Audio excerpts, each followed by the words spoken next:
game is over. The Red Sox mustered just 2 hits, and they are shut out tonight 5-0. Jack Flaherty had his good stuff. You got to tip your cap sometimes. He took a no-hitter into the 6th inning. I mean, just no offense at all from the Red Sox. Pivetta, it seems like wasn't even today that we saw him strike out 8 in a row.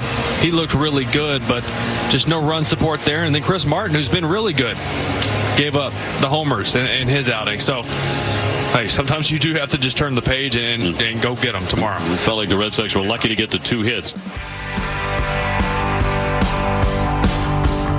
There you go. Another night, another loss for the underachieving Boston Red Sox.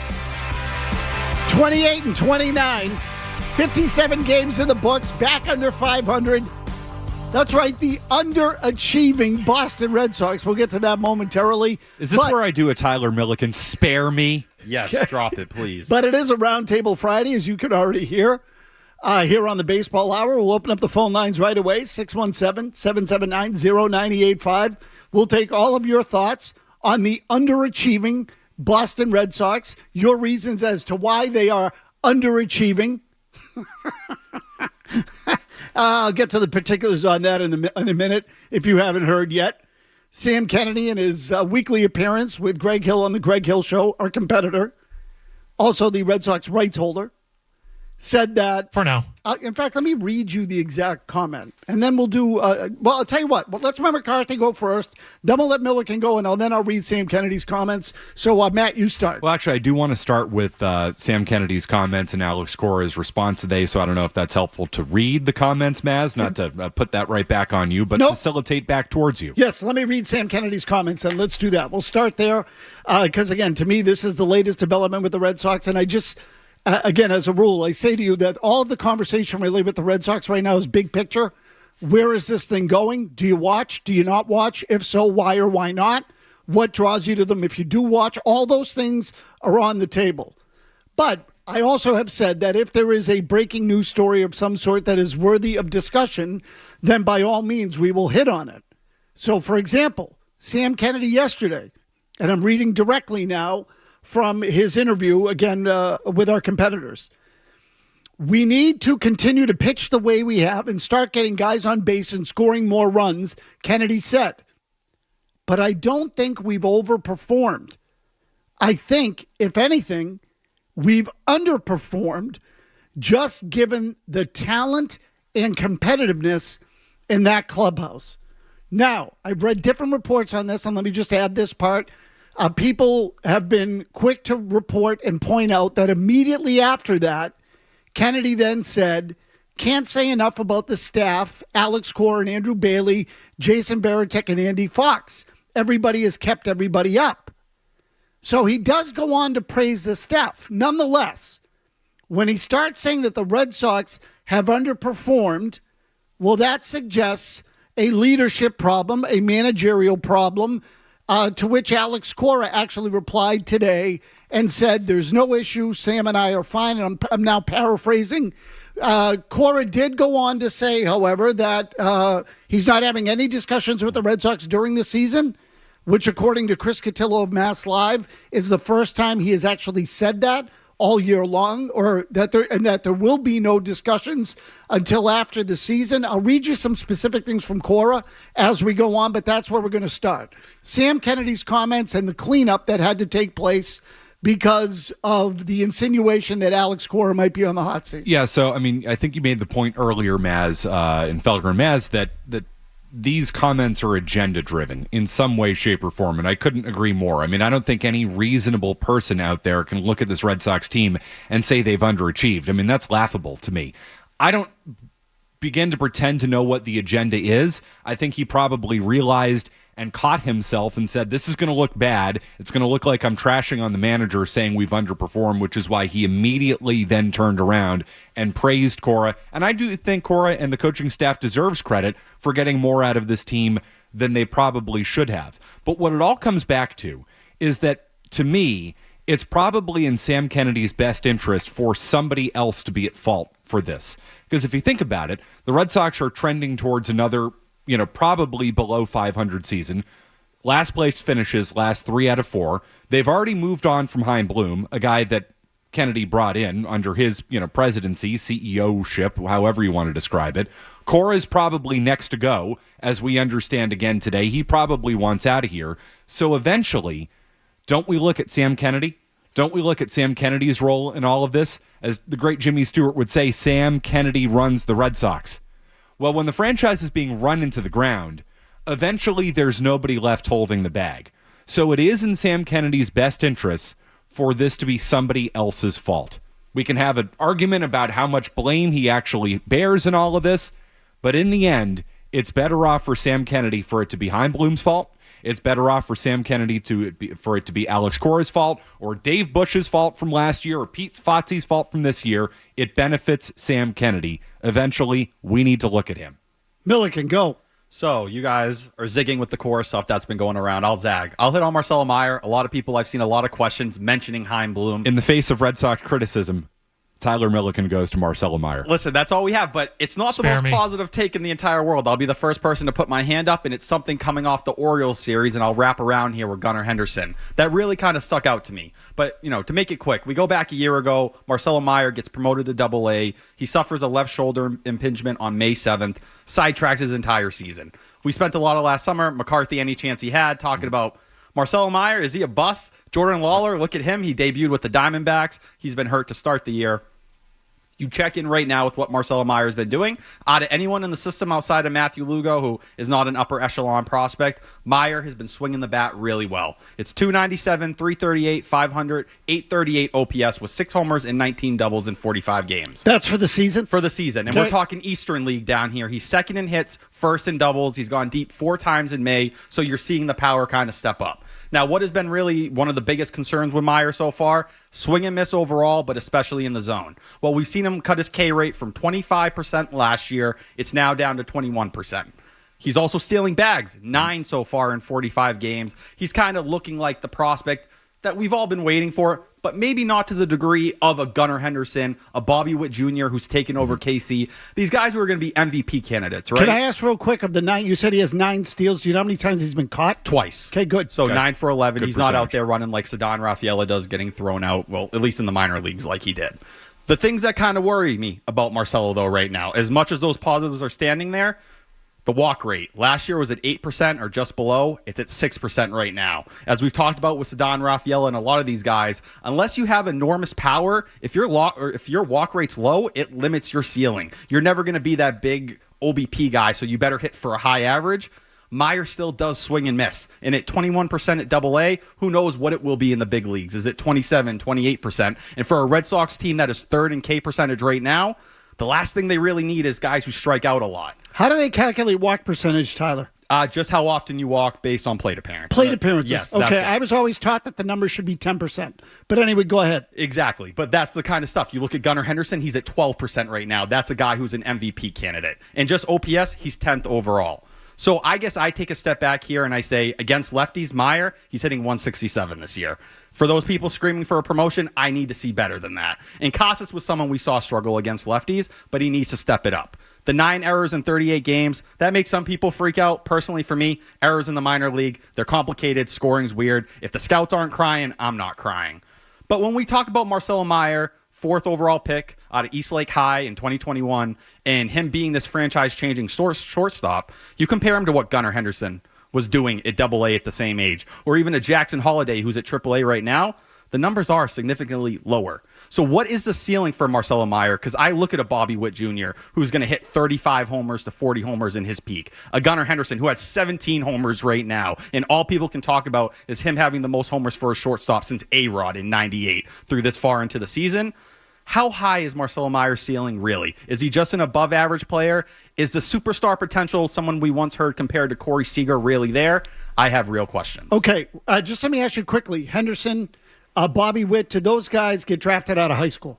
Bobby Witt, yes, and Gunnar Henderson, yes. Okay, so I just want to know relative to other players, is he older or younger in Double-A? And it sounds like he's probably about the same age. So, Ann, I understand, and I'm, sort of just... McCarthy a second ago, picked on Tyler for offering something positive about Marcelo Meyer. I would tell you that sadly, the play of those kids at Double-A is as interesting as anything else with the Red Sox. It's what people No are doubt. asking for. No doubt. I check my Twitter receipts and what people are asking on So- a day-to-day. It's like, give us some hope. It's awesome to see him swinging it. I'm just telling you, he's having a really good year. Is he dominating the level to a point where it's like, whoa? I wouldn't say so. I think there's some things underneath that raise some questions. Okay, now look, in terms of the baseball hour, I, like you, Matt, are more interested in Sam Kennedy's comments, what it means for Alex Cora, but there's always a place for the Marcelo Meyer update and the minor league update and Kyle Teal and Roman Anthony. I almost said Eric Anthony, who used to play outfield for the Seattle Mariners years ago, which I'll tell you a story about next segment. But Roman Anthony... So let me just say this quickly about Marcelo Meyer, then we'll go to break. We'll come back and take your calls, and we'll get into Sam Kennedy and Cora.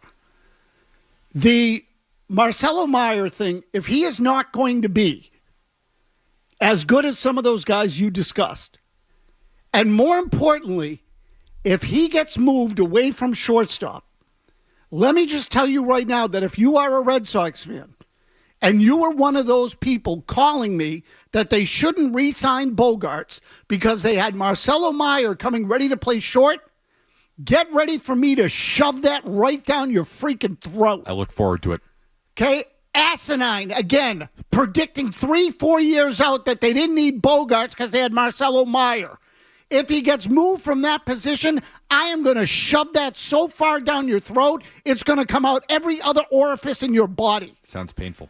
Where I would kind of step in. Shut up, Tyler. Okay. 617-779-0985. And Milliken's going to be the first person Maz shoves it down. Yes, I'll have my hand up. Hey, I didn't want Bogarts gone. Let me put my hand up there, please. We'll tell you exactly what Alex Cora said in response to, I almost said Kevin Kennedy. Sam Kennedy. Good God, it's a Friday. Maz, it's 1995 all Sam over Kennedy. again. Good They're grief. similar in their fraud status. But we'll get to that when we come back. This is the Baseball Hour with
strike three. Came back with a heater at 93. Back-to-back Ks by Pivetta. One out here in the third. Right, I know the feeling. Cut on and missed for strike three. That's 7 in a row retired by Nick Pivetta on the K. Yeah, it's getting a little ridiculous. With 2 down. Swing and a miss. He struck him out. And he has tied the Rockets. And the Red Sox record for consecutive strikeouts. Apparently, right? The 8 strikeouts Roger in a row. Clemens, the 20 strikeout game, the first one, I believe. And you know what? Pavetta's he had 8 strikeouts after 3 innings. I mean, 8 of the 9 outs were strikeouts. Both pitchers, I think, had no hitters going into the fourth maybe. They hadn't allowed a hit in the game, and then naturally, the Tigers started belting the ball around. The Red Sox didn't. They get 2 hits and lost. But back to Sam Kennedy, and then we'll take a couple of calls. Cora responded to the comment that Sam Kennedy made that the Red Sox had, quote unquote, underperformed. Now, Matt, like you, I have no idea why Sam Kennedy said what he said, but I do believe there's an agenda there. Now, again, it could just be that Sam didn't realize what he said, but we'll get to that in a second. I don't know if it's because the Red Sox want to make it look like Cora was fired at the end of the year, and they're trying to save face when Cora walks out the door, because he's going to, and it's going to be his choice. Or maybe it's got something totally different to do with they want to put it on the players or try to give the appearance that, ownership and upper management think this is going to be a good team, or I don't know what. I think the comment was so preposterous that I frankly look at them and, I joked about this earlier in the day today. I half wondered whether they were dropping acid over there. Like, what the hell is that? What are you talking about? Chicken and beer has returned to Fenway Park, Maz. Apparently, and they're now drinking and eating on the highest floors of the building. So, again, go right through. Say what you want about whether you believe in these players or not. Lucas Giolito never threw an inning, not during the regular season. Trevor Story, gone for the year. Casas, gone for half the year. Devers missed about 10 games. Tyler O'Neill has been in and out. So they've lost the heart of their batting order. They've lost Giolito. Whitlock's out for the season. Who else am I missing? Yoshida has not been playing. And keep in mind, 3, 4, 5, and 6 of your opening day lineup, those 4 that Maz just mentioned, including Yoshida. Imagine losing that in your lineup. Everyone after Devers is not playing for you or has missed a good chunk of the year. That's an absurd thing to say to Alex Cora, who we've seen empty the bench on multiple occasions and has done a great job once again getting a team to overperform. And Lou Merloni said it himself. I talked to a broadcaster, all of them come in, the first thing they say is, how the hell is this team still hanging around 500 right now? Most of us didn't like the team that broke camp. The team on the field now is way worse, and they're in the wild card race. Okay, now again, that's a fake wild card race, but whatever. The fact is that to say they have underperformed, frankly, is preposterous. Insulting. It's preposterous, and it's out of touch. The thing that they are failing to recognize, whether it's Sam or ownership or the combination of both, is that people don't blame the players and the manager for where the team is. They blame ownership and management. As they should. Okay, so now Cora responded to the comments.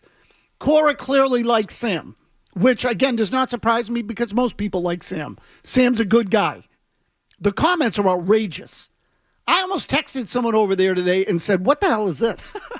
Really, I felt that strongly about it. I was like, what is this?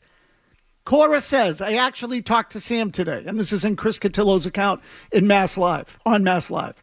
My answer was like, hey, we are who we are. We're under 500. I threw the hay in, by the way. We have expectations just like everybody else. We haven't played well in certain aspects of the game, but there's a lot of positives going on. I was joking with him. 6 a.m. is tough. That's the time he does the interview on the other station. He should do the 2:30 p.m. show. Maybe he'd say something else. That's a great line right there. What a great little FU to Sam Kennedy there. But again, I think he meant it kind of joking. No, I mean, it's in jest. Absolutely. It's ball busting, but it's kind of like, dude, you threw me under the bus, because Kennedy did, whether he intended to or not, threw Cora under the bus with Absolutely. this. And then he says, we're good, meaning his relationship with Kennedy. He said that we underachieved and then that we overachieved. He was all over the place. Let's put it that way. And that's Sam. We talked about it.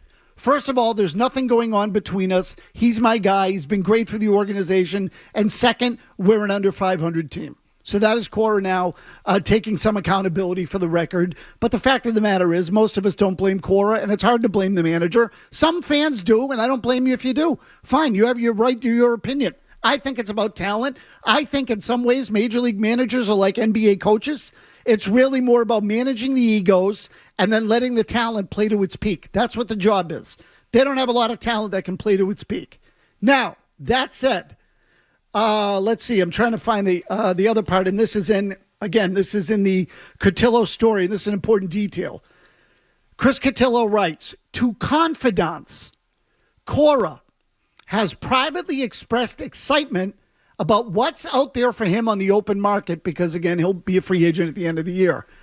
But he would not say Friday whether or not he intended to be a free agent when the time comes in the fall. Family considerations will be a major factor in his decision, which I think is bullcrap. Which he also later added on, family, team family comes before the Red Sox. I want to make that clear before anything else. So, but now, let me take a couple of questions. We got a couple of callers lined up. So we'll do that first. We'll go to Billy in the Hunt on Alex Cora. Go ahead, Billy. What's going on, Matt? I got a couple of things. I'm going to be quick. I think Cora's done a very good job with this horrible roster. And two, I have not met a more miserable person than you in my entire life. Well, that's, you know what? Then you must have met some pretty miserable people. I'm not as miserable as you think I am. Although I'm up there, I'll take it as a compliment. There aren't too many people in the hunt, so he probably hasn't met too many people. Martin in Texas. Martin, what do you got? Hey, guys. I think you were spot on with saying that Sam's just out of touch because the team is so bereft of talent, especially in the lineup as of right now, that he just has no idea what's going on. If I'm the opposing manager, I'm not giving Rafael Devers a single pitch to hit on any of his at-bats, and I'm throwing strikes to everybody else in that lineup because they're not scary players, and he's the one to blame for it. Well, he's one of them. It's not solely Sam. I mean, there are a lot of people to blame for it. And again, we can talk all about the expenditures if we want. It's more than that, too. They've developed poorly. The oddity to me is that the thing that we question the most has actually performed the best. Their starting pitching has been good. Their pitching overall has been good, and they're still under 500. Yeah, I mean, that's the really surprising thing. I mean, you said a couple minutes ago, most of us felt when this team broke camp that they weren't good enough. And I think one of the primary reasons we felt this team was not good enough was the state of the starting rotation, which has outperformed all expectations, which to me is a reflection of Craig Breslow, of course, fixing, the pitching infrastructure, but Andrew Bailey and Alex Cora, coaching staff. So for Sam Kennedy to come out today and say, or yesterday, and say that the team has underachieved, I just think that's completely and totally ridiculous based on the fact that I think they've overachieved specifically because of the starting pitching, which none of us thought was going to happen. 100%, and I think that's where you turn the focus to the offense, right? And I look at, this stat that Spear had in his column earlier today. The Sox have scored 2 runs or fewer in 17 of their 29 losses. You mentioned in our email before the show what's going on with Tanner Houck. Why does his win-loss record look the way it does? Why does Cutter Crawford's? It's those things. And you start to look at where the Red Sox are this month, and this is why the comments are so insulting.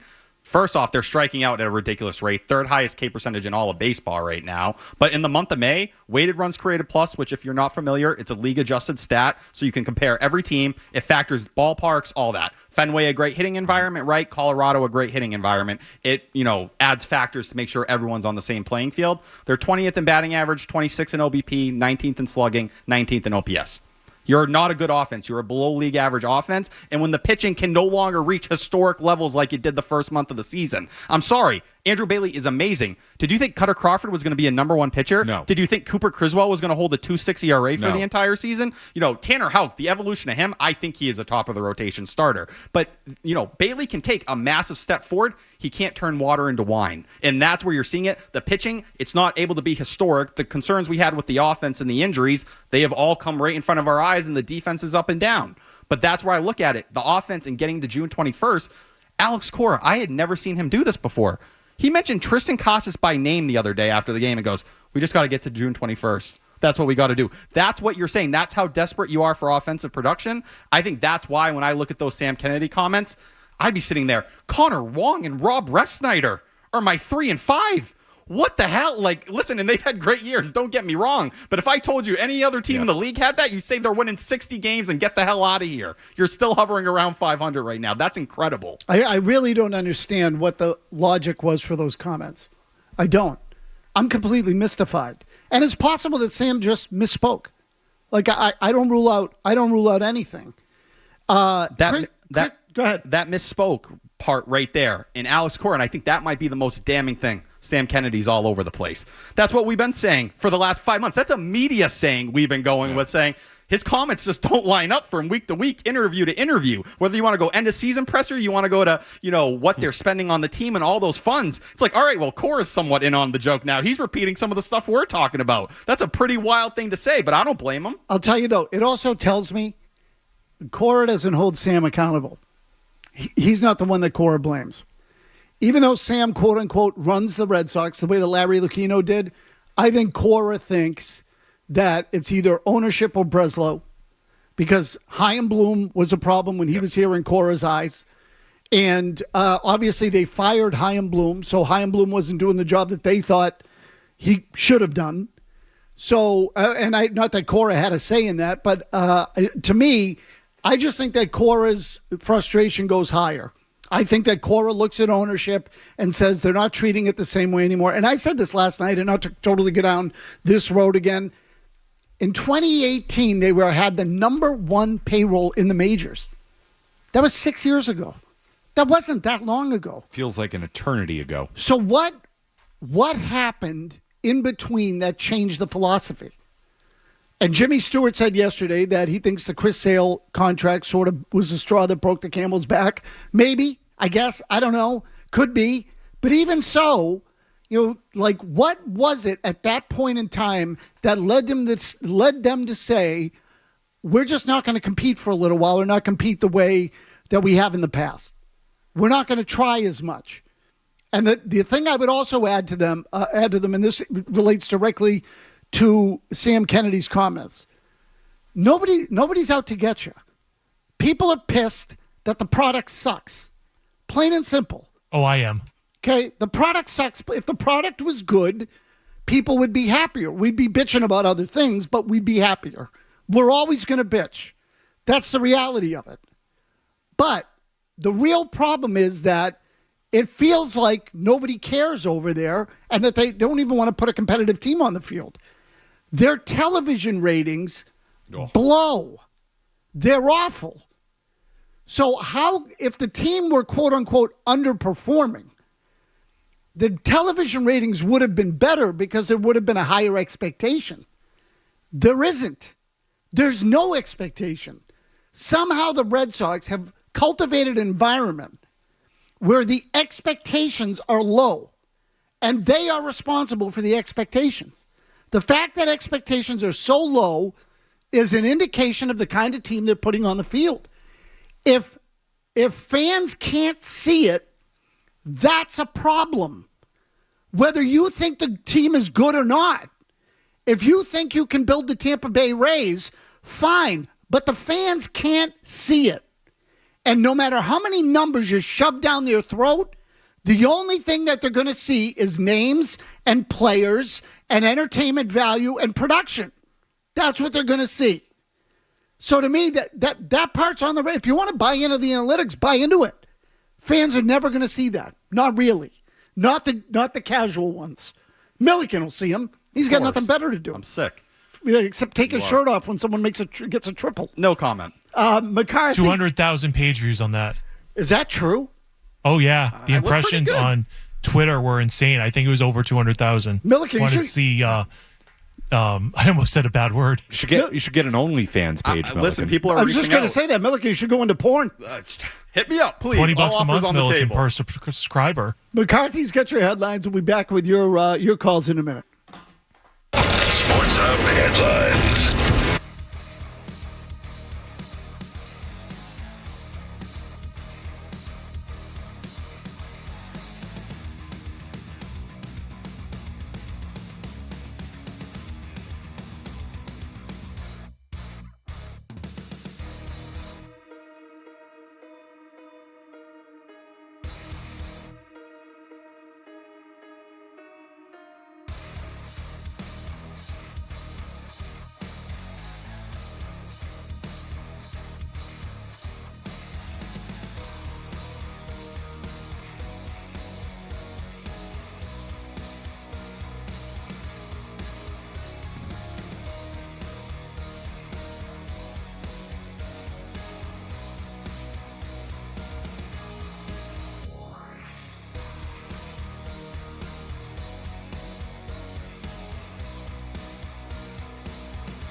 Riley Green 0 for 2 with an intentional pass. And a high fly ball. This one deep to left field. Heading to the monster seats. And that ball is gone. 4-0 Detroit. Riley Green touching them all for the 10th time this year. Another drive. This one shot high and deep again. And that one is also gone. Urshela, just enough muscle. His first home run of the season. 5-0 Detroit. Chris Martin stuff getting a lot of the middle of the zone here the last few batters. You always wonder with closers and setup guys when they get brought in the game when the game's either not tied or up, or your team's up. Is that mentality different? Do they feel different? Do they not get the adrenaline going?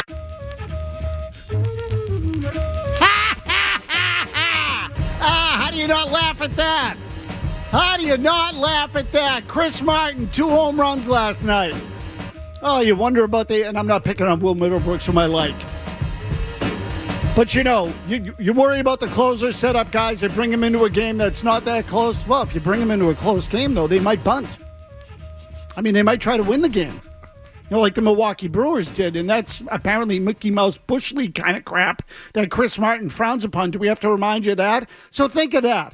Last weekend, Martin comes into the game against the Brewers. They drop down a couple of bunts. He then has to run over to first 2 times to cover first on ground balls to the right side. So can you believe that a big league pitcher actually had to field his position? The indignity. It really is. It's insulting. I just don't get it. Like, this is always a pitcher thing, too. Like, you remember CC Sabathia in 2017 against the Sox, sobbing, and then Jim Rice absolutely owned him after the game. And he was like, oh, come meet me in center field. Lance Lynn earlier this year did the exact same thing. It's the grumpy pitcher, whether it's nagging injuries, whether you're overweight, whatever it may be. They are always the biggest crybabies in the entire sport. But you saw it with the pitch clock stuff as well. They're just the loudest. It's so annoying. I mean, so what I don't get about Martin is that he's actually in shape, I think. It's just his body's always barking. He always has, left shoulder soreness or whatever it may be. He's known as fussy overall. Jimmy, can we play that Martin cut again from last week when he was asked about the bunting by the Brewers? And again, Milliken asked me this off the air, which is why I bring it up again. Do I blame Quentin Berry for being the guy that was dealing with Martin because it should have been a player, right? Like, why is the first base coach? And Lou Merloni initially said this during the broadcast, but I think our opinions have all changed when we find out that Martin started it. Martin was bitching about the bunting, and the first base coach said, go F yourself. Get your fat ass off the mound and field the bunt. Get over to first base. Why the pitchers feel like the hitters can't bunt and why they don't want to field their position is beyond me. The guys used to take pride in it. Maddox, Messina, those guys were great fielders, let alone going back into a different era. They would finish square to the plate, be ready to field. Now these guys bunt, the pitchers all get pissed off. Can you imagine if Remy was in the booth and he saw all that stuff with how he made his career with bunting and everything? He would have lost his mind on Martin. Absolutely lost. Play Martin, go ahead. With Quentin Berry as you're coming off. Yeah, I probably said some things under my breath. That was kind of directed towards that inning. I'll let y'all determine what them things were. Heat of the moment, they bunted twice. You see they bunted there at the end of the game. I don't know. I didn't like it. I know it's part of the game, but it is what it is. I'll let them know. As a pitcher, do you feel like disrespected, or what's the? Honestly, probably a compliment. Maybe they don't think they can get a hit or whatever. They put a good swing on them on a pitch, and I don't know. I feel like this league swing the bat. That's it. Yep. Oh yeah, Tiger swung it last night, no problem. Couple of bombs. Was it 400? I stole this take from Chris Gasper, so credit Chris Gasper. What was it, 750 feet of home runs or something? You're not going to get that by bunting, Mass. Freaking bombs. How about the Brewers series? The 2 games before they killed you offensively. That's the team you're going to talk down to? That's wild. God. Nothing really, and being like a baseball purist, and you guys know this about me, like I'm just such, I love the National League style of play. Old bunting, man McCarthy. True old man McCarthy. There's no take in baseball that irrationally more offends me than swing the bat in this league. We're tough. We're men up here. We swing the bat. No, put the bunt down, run to first base, get on first base however you can. Nothing offends me more than, you little pansy out there, you're going to bunt. Yeah, you know what? put the ball in play, run. This is baseball. And who's been pushing that message more than anybody right now? Alex Cora. Cora. Where do the Red Sox rank in sacrifice bunts this year? 9th in all of baseball. Right, so that's the other thing is meanwhile your team's playing small ball because they have to and you're indicting it on the mound. Talk about like basically saying to the manager what you're doing is idiotic.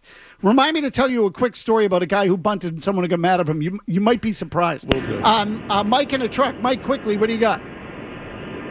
Hey, guys. The Red Sox, underperforming is kind of an understatement because, to be honest, I kind of like what they've been doing. Cora's done a great job with this terrible, terrible roster. But when Yoshida comes back, do we think that we're going to see a spark in the lineup? Because I think the product is terrible right now. The product is terrible right now. It's a 4A lineup. There isn't anyone that... See, the problem with you say, well, they're developing young players. I get it. But there's a reason why people go to big league games and don't go to minor league games. Not as many. Some people go to minor league games because the cost is right. But why would you pay big league prices for a minor league product? So you want to see the kids develop, you can go to a minor league game. You can go see Portland and see Marcelo Meyer, Roman Anthony, Kyle Teal. You can see those guys up there. It's a great take. Grab a Sea Dog biscuit. Right? So, and again, a lot cheaper. You get to see those players. They're good. You don't need to go to the big league park to do that. The big league product is supposed to be different. It's supposed to be the elite, the best players in the world. And the Red Sox aren't giving you that. That's what the issue is with the big league product. Quickly, Ray and Revere, who calls the show frequently. Go ahead, Ray. Yeah, that statement from Kennedy, my read on it, Tony, is that is justifying selling off at the deadline. And I think it's been a fire sale, Tony, since the beginning of the year. Jansen's out of here, Martin's out of here, O'Neill have a price tag on him, make an offer. And it's embarrassing to listen to Sam Kennedy get in front of the media and talk to this owner. I don't think Lucchino would be a shill like this. I'm embarrassed for this guy. Thanks. Okay, so again, look, Sam's a big boy. He can take it. And again, I say this all over and over again because I feel guilty all the time when I talk about Sam because I love him. Love him as a guy. But really, this comment, what are you thinking?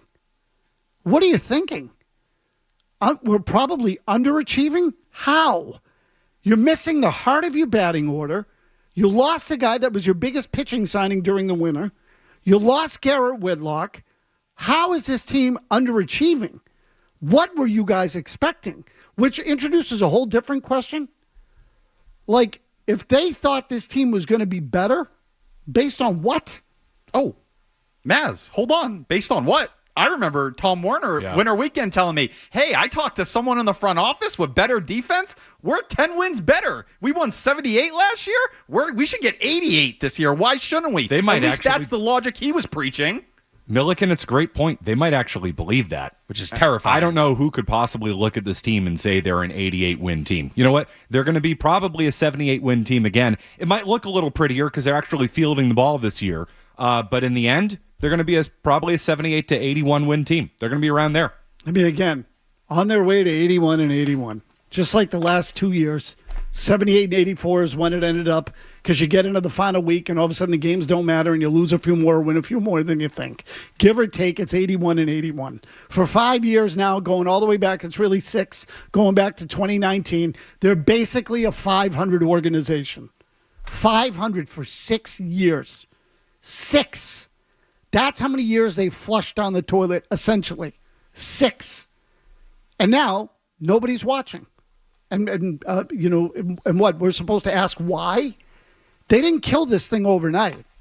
They didn't kill it overnight. It took an effort. If anything, it was back alive in 2021 if you did things the right way. You properly invested. You didn't force maybe a Trevor Story signing. There was a way out, and they blew that opportunity completely. They had a good year in there, Matt, right? Yeah, they did. They had a good year in there. They could have turned it around. To Milliken's point, they didn't capitalize on it. And remember also, in that same window, the rules in the game changed. There was interest in baseball at that time. The pitch clock was going in. The Red Sox had a golden opportunity at that time to seize on the momentum. They didn't. We'll wrap it up when we come back. Stay tuned for more of the Baseball Hour on the Sports Hub. Hey, it's Charlie Coyle.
right, quickly, time for the Between the Limes baseball report brought to you by Corona, the official cerveza of Major League Baseball, with what to watch out for during this weekend's games.